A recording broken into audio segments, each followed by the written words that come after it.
Mga boss, magandang araw sa inyong lahat. Welcome back ulit sa channel natin. Sa video ito na po pala yung box type na ni-restore natin. Ayan po, bali ito na yung naging outcome niya. Ayan, pinalize na siya bago dito na siya igagaray sa kabila para maipalinis na dahil nag-uulan ngayon. Ayan po. Ayan yung pinaka-forma niya mga boss. Ayan, na-atras siya. Bali kung makikita po ninyo, medyo basa-basa dahil bagong ulan dito. Ayan po, na-atras lang dito sa garahe. And halos lahat po ng mga tapos na dito na mismo sa may bubong para na may maintain yung linis nila. Ayan po.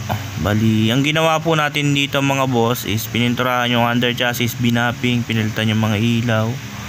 And ayan, winiringan. Bali yung makina pala hindi na pinapinturahan. Bali yung engine bay na lang. Tapos ayun yung racing filter, kinabitan natin ng bagong gearbox at bagong manibela. Ayan. Bali electric power steering po pala yung ginamit dito. Ayan, sobrang lambot mga boss.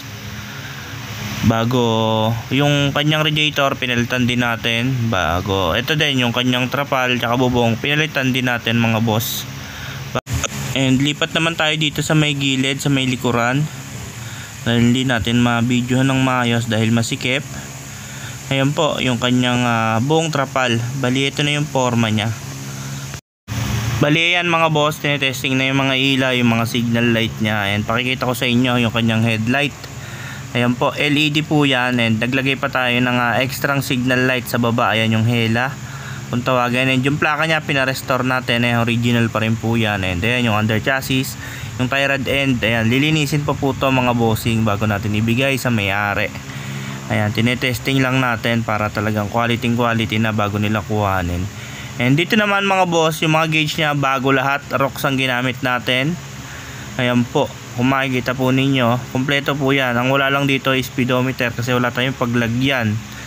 Ayan, tsaka ayaw din na may-ari mga boss. Ayan lang yung mga mahalaga. And ayan po yung kanyang stereo. And dito naman yung kanyang manibela mga boss. Pakita ko sa inyo ulit.